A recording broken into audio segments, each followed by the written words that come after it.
nasılsınız? Nasılsınız? İyiyim, iyiyim. Memnun oldum. Biz de çok memnunuz. Sağ taraf değil mi? The foreign player rule is a much speculated topic in Turkish football, and it's a question which was posed to all national team coaches in the past, and all of them tried to answer that question in the way that they thought it's correct. Fatih Terim gave his own answers, Şenol Güneş gave his own answers. We would like to know about your opinion about this, and do you believe that it's a limiting factor for young Turkish players, or it's an opportunity for them to make a move abroad? I think that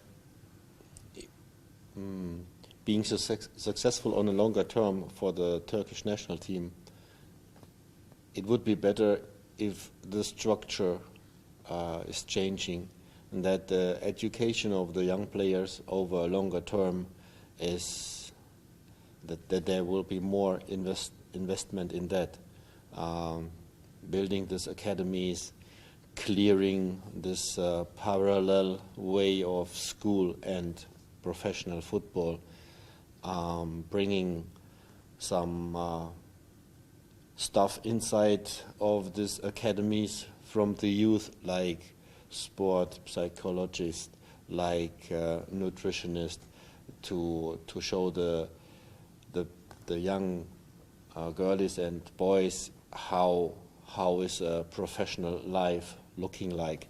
Maybe also preparing them a little bit more for going abroad with learning some languages or something like that.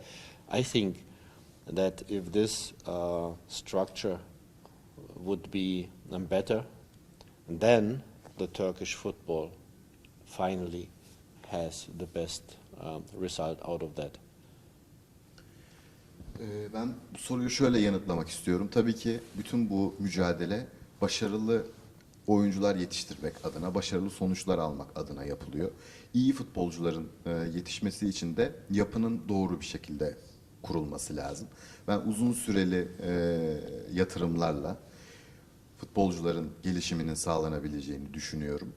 Akademilerin kurulması, milli eğitim sistemiyle futbol eğitim sisteminin paralel gidebileceği doğru bir yapının oluşturulması, spor psikologlarının, beslenme uzmanlarının takımları desteklediği, genç oyunculara profesyonel yaşamın gerekliliklerinin anlatıldığı, onları ileride nelerin beklediğinin anlatıldığı, doğru anlatıldığı bir yapının kurulması lazım. Belki yabancı dil öğrenmelerini sağlayacak bağlantıların oluşturulması lazım.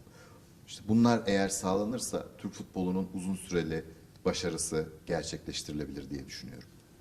Because these are the points what other countries like Germany or France and Spain and Italy where they are much more better. But then you have these Turkish guys. Okay, I don't want to talk about girlies because I don't know not much enough, and it is right now starting the women, so I don't want to put them away, but I can more talk about guys. But then this passion to play for the country, then this attitude to maybe to improve a social level in their own life with being a good football player, this is much more in the Turkish people. And so, you know, I'm not long enough here to judge it really good, but I have the feeling if the clubs are starting to invest a little bit more in these academies, in the education of the players, then this combination of this part and this big emotional heart and power of the Turkish players, then we can make a really great step. But again, this will also take time and patience. Demin saydığım akademiler ve altyapılarla ilgili yapılan yatırımlara değindiğim zaman Almanya, Fransa, İspanya, İtalya gibi ülkelerin bu konularda daha iyi çalıştığını söyleyebiliriz. Bir de şöyle bir konu var. Tabii kadın futboluyla ilgili çok fazla bilgi sahibi olmadığım için erkeklerle ilgili, erkek futboluyla ilgili söyleyebileceğim. Türkiye'de ülke için oynama arzusu, milli takım için oynama arzusunu ben çok çok yüksek görüyorum. Diğer ülkelerden de yukarıda görüyorum. Çünkü milli takım için oynamanın insanlara, futbolculara sosyal manada onları daha yukarıya taşıdığını, kendilerini daha yukarıda hissettirdiğini biliyorum tabii ki.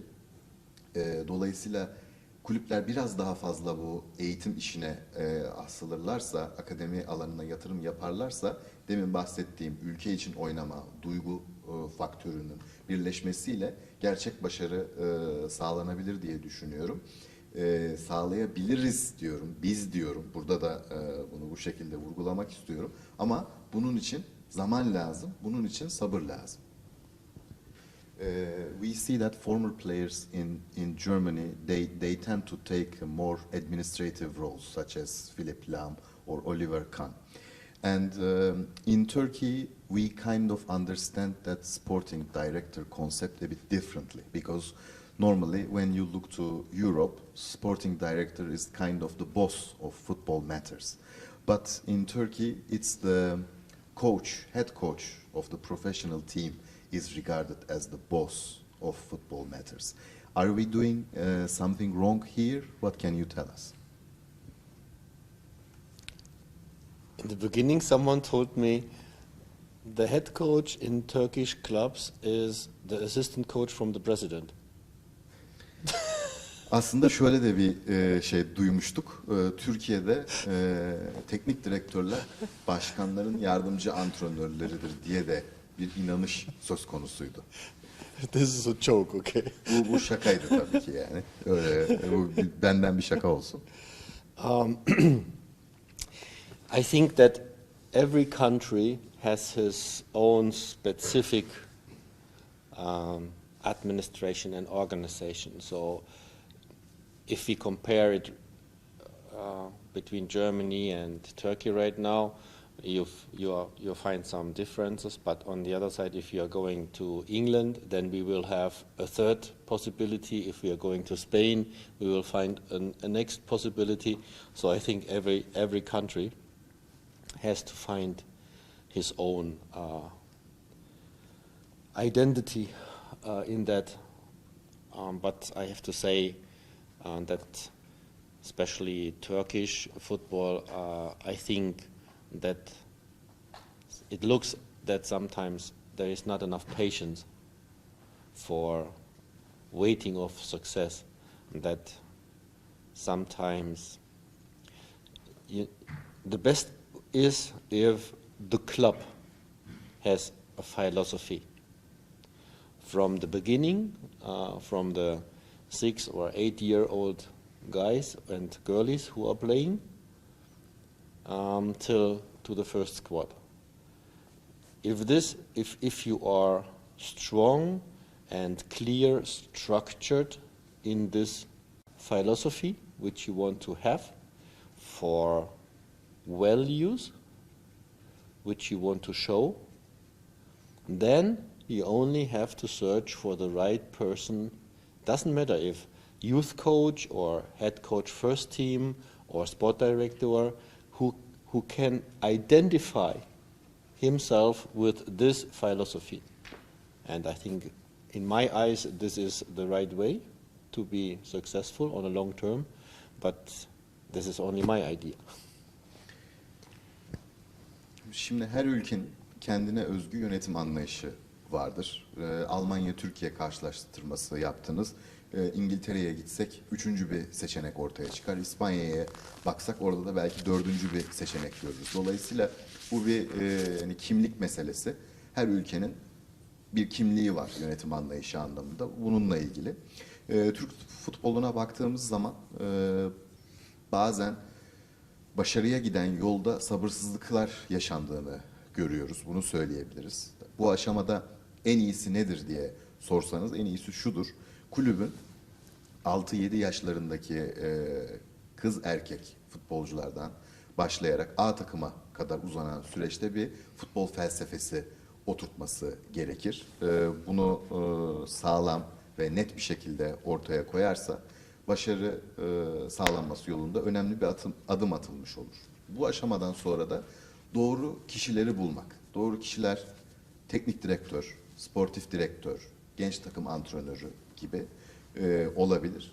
Daha sonra bunları oturttuktan sonra da ben başarının bu şekilde gelebileceğine inanıyorum. Evet, sorunun başında da